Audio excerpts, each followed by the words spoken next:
Alors que le mercato touche à sa fin, l'OM vient de boucler l'arrivée du prometteur milieu de terrain Arthur Vermeeren pour se renforcer sous la forme d'un prêt payant assorti d'une option d'achat de 20 millions d'euros, une recrue annoncée à la surprise générale par la Minute OM samedi après-midi qu'on va tenter d'analyser dans cette nouvelle présentation Mercato OM, en commençant par un focus complet sur son parcours en club et en sélection, avant de s'intéresser à son profil, son style de jeu et ses qualités, puis de se demander si l'OM réalise un grand coup en recrutant Vermeeren ou si son arrivée peut être accompagnée de quelques réserves.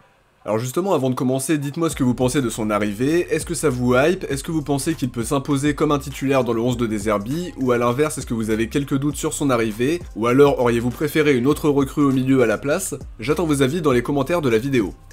On commence sans plus tarder avec un point complet sur son parcours depuis ses débuts. Né le 7 février 2005 à Lire en Belgique, il fait ses premiers pas dans le football à l'âge de 7 ans sous les couleurs du Lierse SK avant de rejoindre le centre de formation du KV Malines à l'âge de 10 ans, puis d'être repéré par le Royal Antwerp en 2018.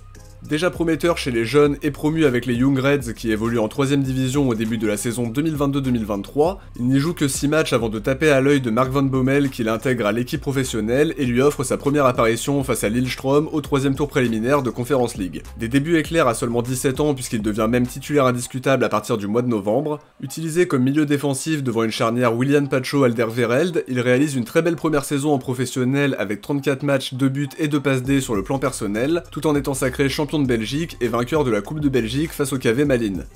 En 2023-2024, il découvre la Ligue des Champions dans la peau d'un titulaire, double passeur décisif face au Shakhtar, buteur lors de la victoire 3-2 face au Barça et capitaine contre Porto. Il conserve son statut de titulaire indiscutable pendant les 6 premiers mois de la saison, et on peut aussi noter qu'il a remporté la Supercoupe de Belgique face à Malines fin juillet.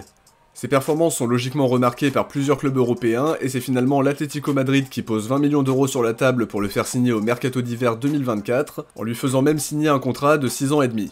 Un transfert ardemment souhaité par la direction madrilène sans que Simeone ne soit totalement emballé par le joueur qu'il ne considérait pas encore prêt. Il ne joue donc que 5 petits matchs sur la deuxième partie de saison pour seulement 2 comme titulaire. À l'été 2024, il est prêté à Leipzig avec une option d'achat quasi automatique de 20 millions qui était conditionnée à un certain nombre de matchs joués. La preuve que ce n'était pas un prêt pour qu'il prenne de l'expérience et qu'il revienne ensuite à Madrid, ça montrait surtout la volonté de l'Atlético de récupérer le montant déboursé 6 mois plus tôt. Il a joué 39 matchs dont 26 comme titulaire et 7 en Ligue des Champions. L'option d'achat est donc automatiquement levée à la mi-janvier et Vermeeren devient officiellement un joueur de Leipzig. L'idée du club allemand c'était qu'il se développe pendant 2 à 3 ans avant de faire une grosse vente, mais l'aventure a pris une tournure totalement différente puisqu'il est poussé vers la sortie un an seulement après son recrutement pour 20 millions d'euros. Écarté du groupe sur les 2 premières journées de Bundesliga et victime collatérale de l'arrivée d'Ezequiel Banzuzi, sur qui le club allemand fonde encore plus d'espoir. L'OM le suivait déjà par le passé et saisit l'opportunité en le recrutant sous la forme d'un prêt payant d'1,75 million d'euros. Apparemment ça pourrait monter à 3,75 millions selon les bonus à la performance, même si certains seraient difficilement atteignables, et après il y a une option d'achat non obligatoire de 20 millions. Sur sa carrière internationale maintenant, il a joué pour la plupart des sélections de jeunes avec la Belgique, les U17, U18 et U19. Il est actuellement entre les espoirs et les A puisqu'il a fait ses débuts avec les U21 un mois seulement après sa première sélection avec la Belgique de Tedesco face à l'Autriche. Il retourne parfois avec les espoirs même s'il compte quand même 6 sélections avec les Diables Rouges et qu'il faisait partie du groupe retenu pour l'Euro 2024 où il n'a pas joué. En revanche, il n'a pas été repris en sélection depuis novembre 2024 et le départ de Tedesco. Garcia ne l'a pas encore sélectionné, mais on se doute bien qu'il est attentif à ses prestations puisque Vermeeren est l'avenir de la sélection belge, et s'il est performant à Marseille, il n'hésitera pas à lui faire confiance. Ceci étant dit, on passe à un focus sur son style de jeu, son profil et ses qualités. Pour commencer, c'est un milieu de terrain droitier d'1m80 qui peut aussi bien jouer milieu défensif et milieu relayeur. Il a notamment de vraies qualités défensives, excellent à la récupération, très bon tacleur et toujours propre dans ses interventions, des qualités certaines dans l'anticipation et les interceptions. C'est un milieu de terrain qui se bat sur chaque ballon, qui est très actif dans l'entrejeu et qui a globalement un profil plus défensif que les joueurs qu'on ciblait jusqu'à présent, comme Ceballos par exemple. Il est aussi très important dans la construction grâce à sa qualité de passe courte comme longue, il sait faire le bon décalage dans le bon tempo, il met aussi en avant son excellente vision de jeu qui lui permet de prendre l'info rapidement et de délivrer la bonne passe qui casse des lignes dans la foulée, et même de se montrer déterminant quand il a l'occasion de centrer.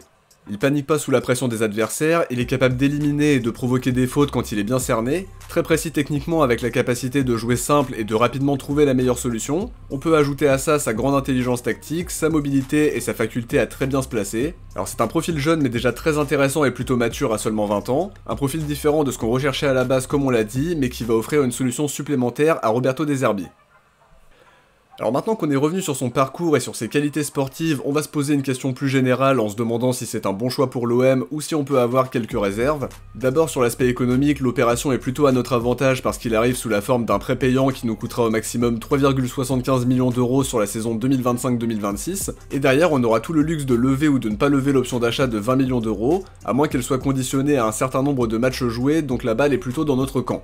En termes de salaire, il était autour de 2 millions d'euros par an en Allemagne, l'OM le paiera en intégralité pendant toute la durée de son prêt, ce qui reste plutôt raisonnable pour les finances du club à mon sens.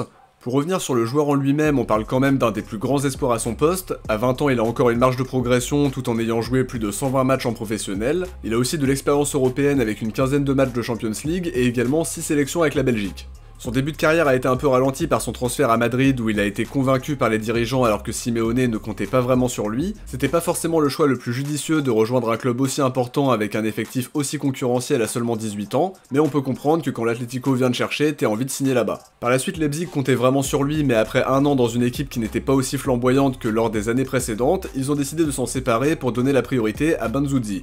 Ça reste un des plus gros prospects à son poste, deux clubs importants n'ont pas hésité à poser une vingtaine de millions d'euros pour le faire signer par le passé. On parle quand même d'un joueur qui s'est imposé comme titulaire indiscutable dès ses premiers pas en pro, qui a fait partie intégrante de l'équipe d'Antwerp qui a été sacré champion de Belgique, ce qui n'était plus arrivé depuis 1957, et qui a permis au club de participer à la C1 pour la première fois depuis cette même période. Un modèle de précocité qui n'a pas été aidé par le choix de signer à l'Atlético, mais qui est encore très jeune et qui peut définitivement lancer sa carrière ici. Maintenant l'enjeu ce sera de le relancer, je pense d'ailleurs qu'il sera remplaçant dans un premier temps avant de prétendre à mieux puisqu'il a toutes les qualités pour s'imposer progressivement au milieu et permettre au duo Højbjerg-Gomez d'être déchargé de certaines tâches défensives. Il va apporter une vraie concurrence dans l'entrejeu et un profil différent pour Roberto De Zerbi. En tout cas, le risque est limité économiquement, comme on l'a dit en début d'analyse, puisqu'on a les cartes en main grâce à l'option d'achat qui n'est visiblement pas obligatoire. Sportivement, on attendra qu'il confirme les espoirs placés en lui et qu'il s'impose progressivement, à l'inverse d'un Michael Cuisance qui était lui aussi un très grand espoir. Je me souviens notamment des documentaires de Téléfoot et de Tout le Sport qui étaient très élogieux envers lui. C'est vrai qu'il était déjà professionnel avec un temps de jeu conséquent à seulement 17 ans avant de partir pour le Bayern à seulement 20 ans, puis d'être prêté à Marseille pour gratter du temps de jeu et d'être un flop retentissant en dehors de 2-3 fulgurances en deuxième partie de saison. On lui souhaite un meilleur destin à Marseille, mais je trouvais ça intéressant de faire le parallèle entre ces deux joueurs qui ont vécu un début de carrière assez rapide. Pour conclure sur cette analyse, ça me semble être une arrivée prometteuse avec un vrai talent qui a beaucoup de potentiel et que Roberto De Zerbi pourra faire progresser. Le risque financier est limité, c'est vraiment un joueur qui peut aussi nous faire beaucoup de bien s'il arrive à s'adapter et qu'il continue de se développer. Il faudra sans doute être patient avec lui, mais il a toutes les qualités pour nous faire beaucoup de bien cette saison, donc je suis très curieux de le voir à l'œuvre, même si ce sera pas avant le retour de la trêve internationale et le match contre l'Orient au Vélodrome. Sur le papier, je trouve que l'idée des dirigeants est plutôt intéressante, maintenant c'est la vérité du terrain qui va compter, et on a hâte de voir ce que ça va donner. De mon côté, j'arrive à la fin de cette analyse, j'espère qu'elle vous a plu et si c'est le cas, n'oubliez pas de laisser un like pour me soutenir et pour participer au référencement, un grand merci à tous. N'hésitez pas aussi à vous abonner en activant la cloche des notifs pour ne rien louper des prochaines vidéos, avec sans doute encore un épisode d'ActuOM dans lequel on fera l'analyse du match contre Lyon en même temps qu'un point mercato de la dernière journée. Il y aura aussi plusieurs présentations de joueurs et par la suite on enchaînera avec l'analyse globale du mercato avant de reprendre le rythme habituel. Avant match, débrief, vidéo d'actualité et aussi le retour de Focus sur les prêtés fin septembre et également de Focus sur les internationaux. Si vous avez regardé la vidéo jusqu'au bout, écrivez recrue en commentaire. Je vous dis à très vite pour une prochaine vidéo. Ciao, portez-vous bien, bon match à tous et surtout allez l'OM.